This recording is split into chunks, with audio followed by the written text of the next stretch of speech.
नमस्कार, आदाब, सत श्री अकाल। मैं कल्याण राय का आपके अपने YouTube चैनल कलाम एजुकेशन पॉइंट का आप सभी का स्वागत करता हूं।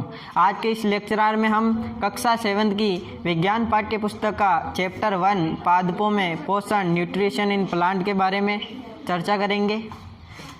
तो कक्षा 7 का चैप्टर 1 है पादपों में पोषण।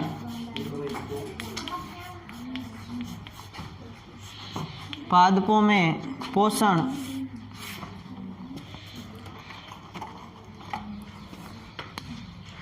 तो पादपों में पोषण यानी कि पेड़ पौधे अपना भोजन कैसे बनाते हैं। तो पहले तो हम पोषक तत्व के बारे में बात करेंगे। पोषक तत्व किसे कहते हैं? तो ऐसे पदार्थ जो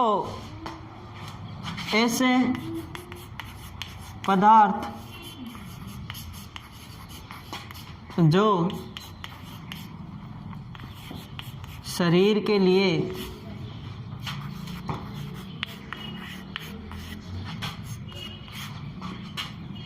आवश्यक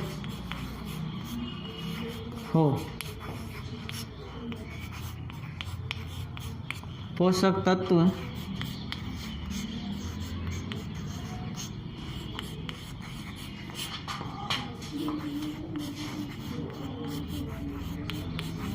कहलाते हैं।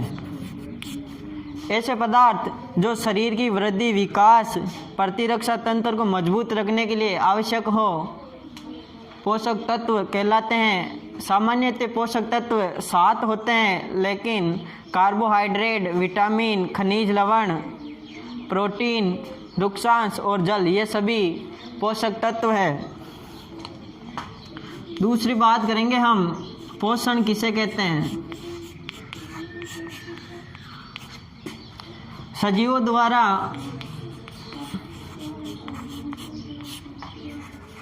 भोजन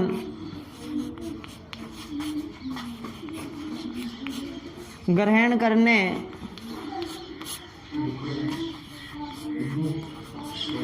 एवं इसके उपयोग की विधि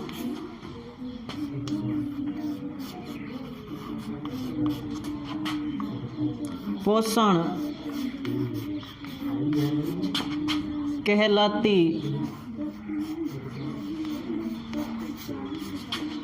है। तो जो हम सजीव और पेड़ पौधे अपना भोजन जिस तरीके से ग्रहण करते हैं और उसका उपयोग करते हैं, उस विधि को हम क्या कहते हैं? पोषण कहते हैं।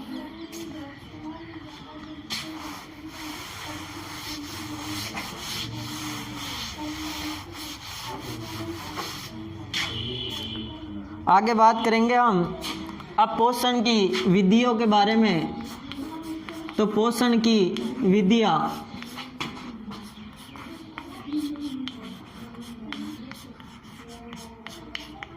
यानी कि पेड़ पौधे या जीव जंतु अपना भोजन किन विधियों से ग्रहण करते हैं, उनके बारे में चर्चा करेंगे। तो क्लास 7 में हम 2 विधियों के बारे में चर्चा करेंगे। एक है स्वपोषी और दूसरी है विषमपोषी।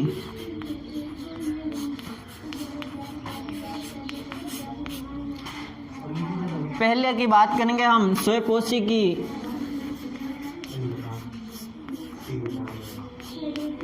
तो ऐसे जीव जंतु जो अपना भोजन स्वयं बनाते हैं स्वपोषी कहलाते हैं। ऐसे जीव जंतु जो अपना भोजन स्वयं बनाते हैं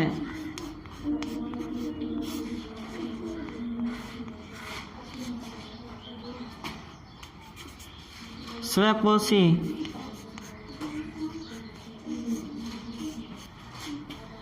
कहलाते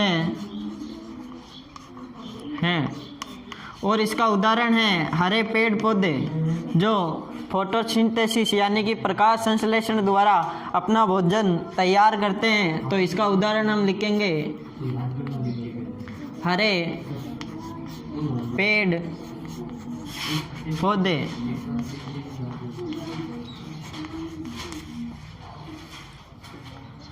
दूसरी हम बात करेंगे विषमपोषी। दूसरा प्रकार है विषमपोषी।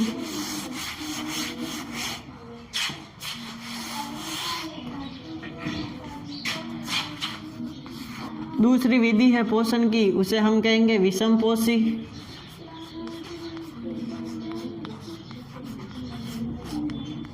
विषमपोषी ऐसे जीव जंतु जो अपना भोजन अन्य जीवों से या अन्य पर निर्भर रहकर प्राप्त करते हैं, उन्हें विषमपोषी कहते हैं।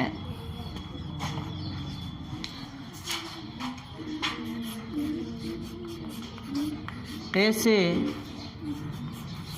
जीव जंतु जो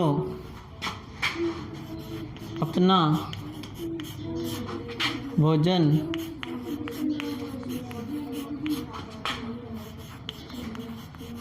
अन्य जीवों से अथवा अन्य पर अथवा दूसरों पर निर्भर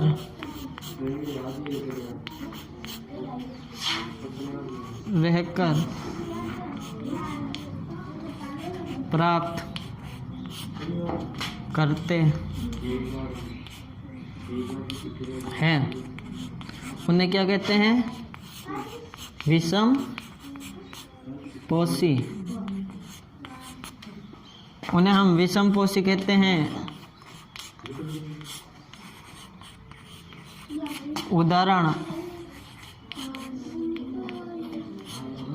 उदाहरण में क्या होगा इसके? मशरूम, कवक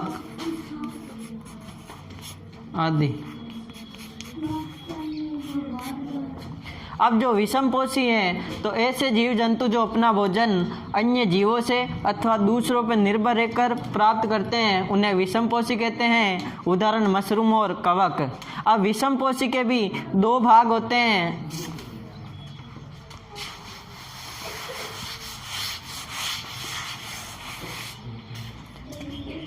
तो विषमपोषी जीव जो पोषण की दूसरी विधि है विषमपोषी, उसके भी दो प्रकार होते हैं।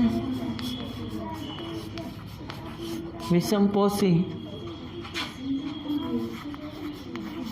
जो विषमपोषी जीव है वो भी दो प्रकार के होते हैं। कौन कौन से? नंबर 1 मृतजीवी और नंबर 2 परजीवी।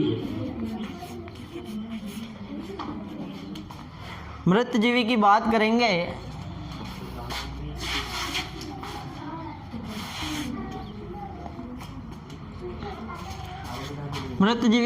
करेंगे हम तो ऐसे जीव जंतु जो सड़े गले पदार्थों से भोजन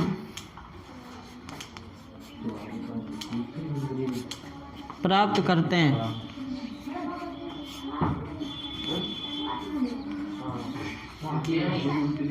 इसके उदाहरण हैं कवक और मशरूम।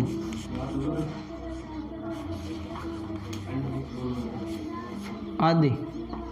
यानी कि विषमपोषी के दो प्रकार होते हैं, एक मृतजीवी और दूसरा है परजीवी। तो मृतजीवी के चर्चा करेंगे। तो ऐसे जीव जंतु जो अपना भोजन सड़े गले पदार्थों से प्राप्त करते हैं, जो सड़े गले पदार्थ है जैसे कि ब्रेड, तो ब्रेड पर वो अपने पाचक रसों का क्या करते हैं, स्त्रावण करते हैं और क्या बनाते हैं, भोजन प्राप्त करते हैं। जैसे आपने मशरूम, जिसे कि आपने देखा ही होगा बरसात के दिनों में ये सड़े गले पदार्थों से भोजन प्राप्त करके अपने शरीर की वृद्धि करती हैं, तो उसे ये होगा मृतजीवी।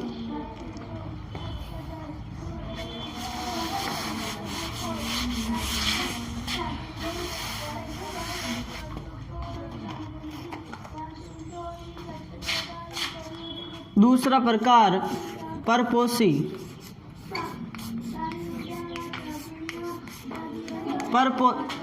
परजीवी, परपोषी नहीं, परजीवी, परजीवी। तो ऐसे जीव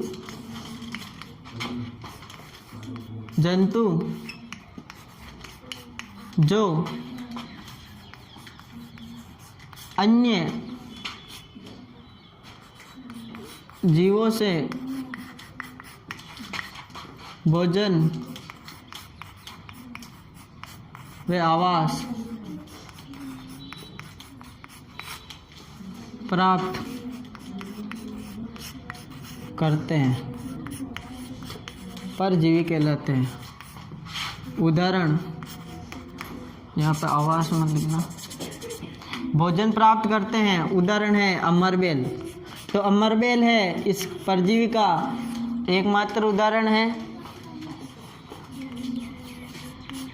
ये पेड़ पौधों के सारे जड़ों से पेड़ की पत्तियों पर लिपट जाती है और अपना जीवन यापन करती है और भोजन प्राप्त करती है। तो ऐसे जीव जंतु जो अन्य जीवों से भोजन प्राप्त करते हैं परजीवी कहलाते हैं।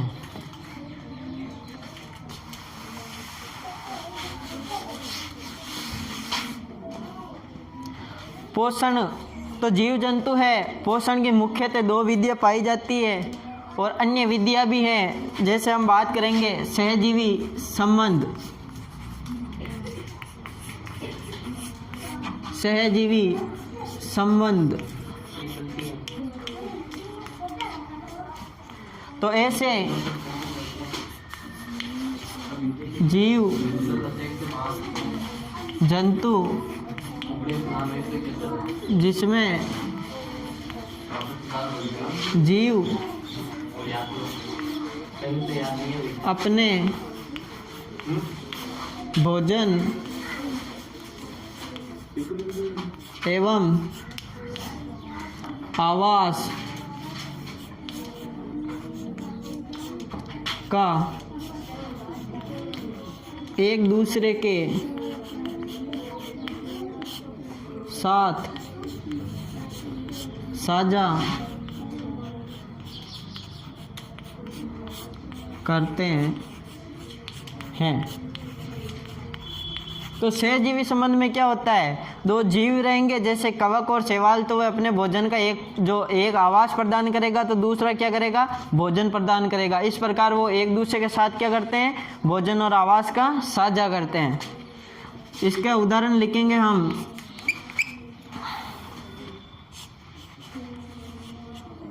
शैवाल एवं कवक ये लाइकेन पर अपना जीवन यापन करते हैं। लाइकेन के बारे में आप जानते ही होंगे, आपने पानी देखा होगा, उस पानी में जो हरी हरी काई जमी होती है उसे क्या कहते हैं, लाइकेन। तो लाइकेन पर कवक और शैवाल क्या करते हैं, शैवाल के पास क्लोरोफिल नहीं होता है तो ये क्या करता है, भोजन नहीं बनाता है। और कवक के पास क्या होता है, क्लोरोफिल उपस्थित होता है तो ये क्या बनाता है, भोजन। और शैवाल क्या प्रदान करता है, आवास।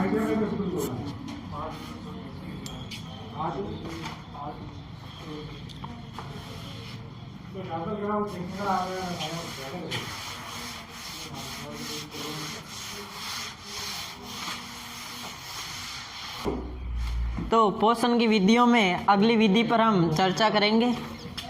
अगली विधि है कीटभक्षी पादप। अब जो कीटभक्षी पादप हैं वो अपना भोजन कैसे प्राप्त करते हैं? कुछ पादप है जो कीटों का क्या करते हैं? भक्षण, यानी कि उनका खाना बनाते हैं। ये चाइनाड़ा ही है। तो ऐसे जीव जंतु जो कीटों का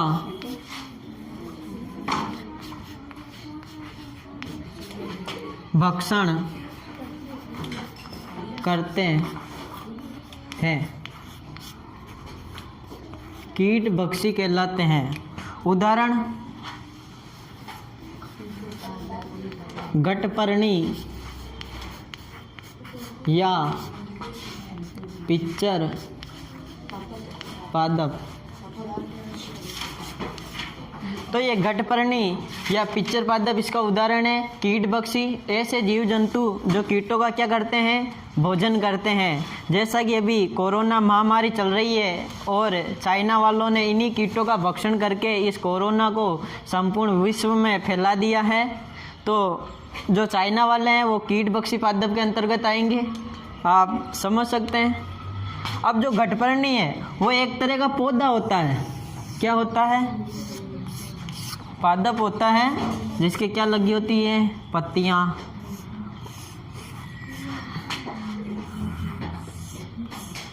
गटपर्णी है रे वो तो। अब इसमें जो पत्तियाँ होती है इसके सारे क्या लगा होता है? एक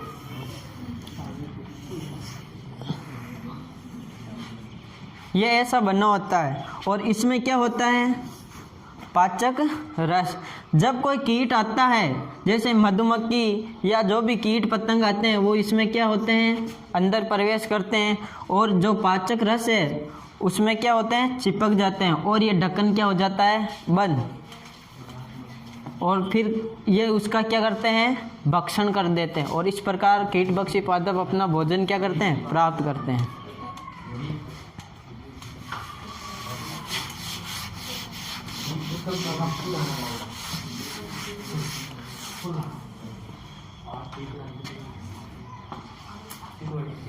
अब हम अगले टॉपिक पर आएंगे जिसमें प्रकाश संश्लेषण। टॉपिक का नाम है प्रकाश संश्लेषण, फोटोसिंथेसिस के बारे में बात करेंगे हम। तो प्रकाश संश्लेषण, जैसे हम घर में भोजन बनाते हैं तो क्या मम्मी बनाती है हमारे, तो जो पेड़ पौधे हैं उनके भोजन कौन बनाता है? कोई कुक जाता है क्या वहाँ खाना बनाने? तो प्रकाश संश्लेषण क्रिया द्वारा बनाते हैं। किससे बनाते हैं? प्रकाश संश्लेषण। अब आप घर में, जब हम घर में खाना बनाते हैं तो खाना कैसे बनाते हैं? जैसे आपने चावल लिया तो चावल को पहले हम क्या करेंगे? गरम करेंगे। तो गरम करने के लिए क्या चाहिए? ताप चाहिए। तो पौधों को भी क्या चाहिए? भोजन बनाने के लिए प्रकाश की आवश्यकता होगी। किसकी आवश्यकता होगी? प्रकाश की। अब चावल क्या ऐसे ही उबल जाएंगे? उनके लिए पानी की भी आवश्यकता होगी। तो पेड़ पौधे पानी कहाँ से प्राप्त करते हैं? तो जैसे ये पेड़ पौधा है, ये कोई पेड़ है, इसकी ये पत्तियां हैं, तो ये जो जड़ें होती हैं इसकी, ये मिट्टी से क्या करता है? खनिज, लवण और जल बनाता है। तो जो खनिज, लवण और जल तो कहाँ से प्राप्त करेगा? जड़ से। और कहाँ तक पहुँचाएगा? पत्तियों तक। अब पत्तियों तक कैसे जाता है? तो ये तो हो गई पत्तियाँ और ये हो गया तना और ये हो गई जड़। तो जड़ क्या करेगा? खनिज, लवण है और पानी है, उसको तने की सहायता से कहाँ तक पहुँचाएगा? पत्तियों तक। और प्रकाश कैसे वो अवशोषण करेगा, इसके बारे में भी हम बात करेंगे। तो प्रकाश, जो प्रकाश है वो कहाँ से आएगा? सूर्य से प्रकाश आएगा। तो उसे एब्जॉर्ब कौन करेगा, यानी कि उसका अवशोषण कौन करेगा? तो पत्तियों में एक वर्णक पाया जाता है जिसे कहते हैं क्लोरोफिल। क्या कहते हैं? क्लोरोफिल यानी कि हरित लवक। क्या कहते हैं? हरित लवक। अब जो ये हरित लवक है वो पत्तियों में पाया जाता है, हरी पत्तियों में पाया जाता है। और इसमें कौन सा आयन होता है? मैग्नीशियम +2 आयन होता है। तो जो क्लोरोफिल है वो जो सूर्य से आने वाली उष्मा है उसको क्या कर लेगा? संग्रहण कर लेगा। तो अब हमें पता चल चुका है कि जो प्रकाश आ गया पत्तियों में, क्लोरोफिल है ही, पानी भी आ गया, तो अब भोजन तैयार करें। तो भोजन कैसे बनाते हैं? तो ये जो जल है और एक गैस होती है कार्बन डाइऑक्साइड, इसके बारे में बता देते हैं। तो पेड़ पौधे भोजन में कौन सी गैस ग्रहण करते हैं? CO2 gas. और ऑक्सीजन गैस का क्या करते हैं? ऑक्सीजन गैस छोड़ते हैं। और सामान्य स्थिति में पेड़ पौधे ऑक्सीजन गैस ग्रहण करते हैं और CO2 गैस का क्या करते हैं? निष्कासन करते हैं। जब पेड़ पौधे भोजन बनाते हैं तभी CO2 का क्या करते हैं? CO2 गैस को क्या करते हैं? अंदर लेते हैं और ऑक्सीजन का क्या करते हैं? निष्कासन। तो ये CO2 आ गई। अब जो जल है जो जड़ द्वारा खींचा गया और पत्तियों तक पहुंचाया गया, और जो CO2 गैस ली उसका प्रकाश संश्लेषण होगा, जो प्रकाश की उपस्थिति है, प्रकाश की उपस्थिति और क्लोरोफिल की उपस्थिति, इनमें क्या बनेगा? जो H2O और CO2 किस में बदल जाए? एक तो ग्लूकोज में यानी कार्बोहाइड्रेट, और ऑक्सीजन गैस किस में बदल जाएगा? कार्बोहाइड्रेट और ऑक्सीजन। अब जो जल है वो तो कन्वर्ट हो गया ऑक्सीजन में, और जो CO2 है वो ग्लूकोज बन गई यानी कि कार्बोहाइड्रेट। अब पेड़ पौधे क्या खाते हैं? पोहा खाते हैं क्या? चिकन, बिरयानी, टिक्का, कुछ और खाते हैं। तो ये क्या खाते हैं? ग्लूकोज। ग्लूकोज का अर्थ होता है शर्करा। क्या होता है? शर्करा यानी शक्कर। आपने ब्याह में खाई हो, एक आदमी जावे 25 रसगुल्ला खा जावे, शुगर हो जावे, जाप रहे, ए देखो 38 शर्करा खावे फिर भी कोई शुगर वुगर की नहीं होवे।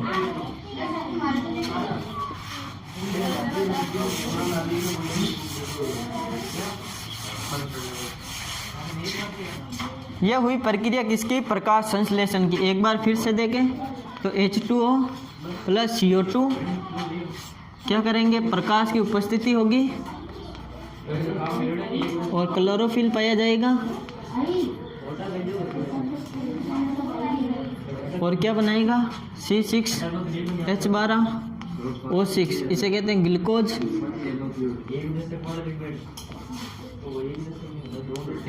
Plus oxygen. यानी कि जो H2 और CO2 से क्या बनेगा? एक तो ग्लूकोज बनेगा भोजन के रूप में, और ऑक्सीजन। ऑक्सीजन गैस का क्या करते हैं? निष्कासन। पेड़ पौधे ऑक्सीजन गैस का निर्माण करते हैं। अब हम बात करेंगे कि जो ये एक्स्ट्रा भोजन बच जाता है उसका क्या करते हैं? हम तो जैसे गाय या बकरी को डाल देते हैं, ये पेड़ पौधे कहाँ डालते हैं? तो ये क्या करते हैं? उसे अपने फल के रूप में, पत्तियों को, या स्टार्च किसके रूप में? फलों में किसके रूप में एकत्रित करते हैं? स्टार्च या मंड के रूप में उसको क्या करते हैं? भंडारित कर देते हैं।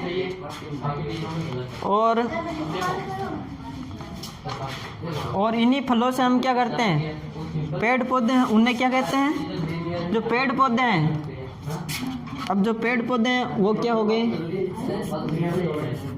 पेड़ पौधे। पेड़ पौधों को क्या करते हैं? भोजन के उत्पादक। क्या कहते हैं? उत्पादक।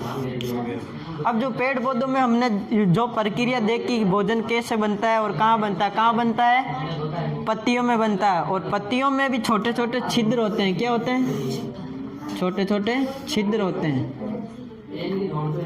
इन्हें छोटे छिद्र होते हैं इन्हें क्या कहते हैं? रंध्र। इन्हीं रंध्रों का क्या होता है? गैसों का आदान प्रदान। CO2 गैस लेते हैं, ऑक्सीजन लेते हैं। इन्हीं स्टोमेटा से प्रकाश का भी क्या होता है? क्लोरोफिल के द्वारा अवशोषण होता है। तो जो पेड़ पौधे उन्हें भोजन के उत्पादक कहते हैं। सभी जीव जंतु पेड़ पौधों पर निर्भर रहते हैं। जैसे आप उदाहरण से समझिए, अगर ये पेड़ एक पौधा है, इसे हिरण खा रही है और हिरण को बाघ खा रहा है। अगर ये पेड़ पौधे नहीं रहेंगे तो ये पूरी जो श्रृंखला है वो क्या होगी, टूट जाएगी। जो चेन है वो क्या होगी, टूट जाएगी। तो पेड़ पौधों का होना हमारे जीवन के लिए क्या है, आवश्यक है।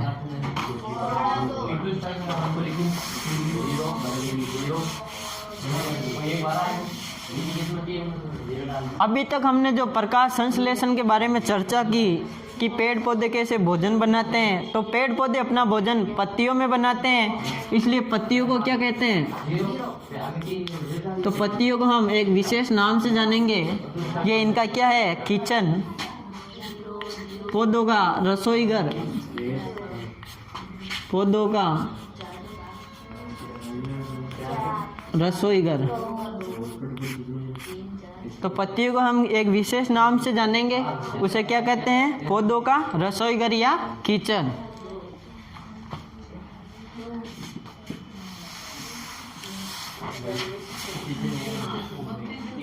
अब हम आएंगे कोशिका पर। कोशिका के बारे में भी थोड़ा बहुत दिया हुआ है, उसके बारे में चर्चा करेंगे। कोशिका किसे कहते हैं, तो सूक्ष्म इकाइयां जिनसे मिलकर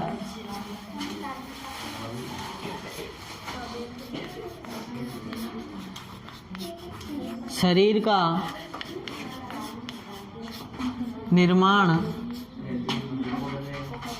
होता है, कोशिका कहलाती है, सेल कहलाती है। तो छोटी छोटी सूक्ष्म इकाइयाँ जिनसे मिलकर सजीव अपने शरीर का निर्माण करते हैं, उसे कोशिका कहते हैं। और ये जीवन की मूलभूत और संरचनात्मक इकाई भी कही जाती है। अब कोशिका के भी अन्य भाग है, जैसे कोशिका झिल्ली,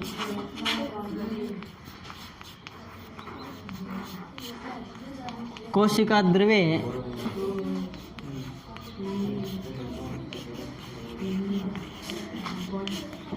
और केंद्रक।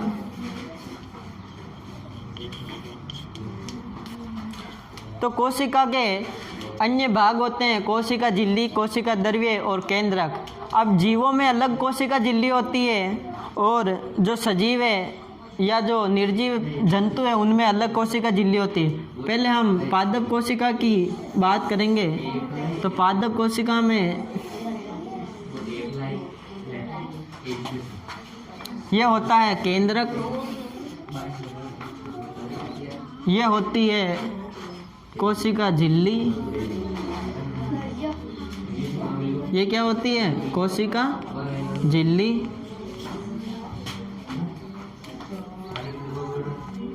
ये कोशिका भित्ति होती है, क्या होती है, एक इसमें यहाँ पर कर लो, कोशिका भित्ति, कोशिका भित्ति। तो ये होती है जो बाह्य संरचना होती है उसे कोशिका भित्ति कहते हैं। इसके अंदर जो संरचना होती है उसे क्या कहते हैं, कोशिका झिल्ली।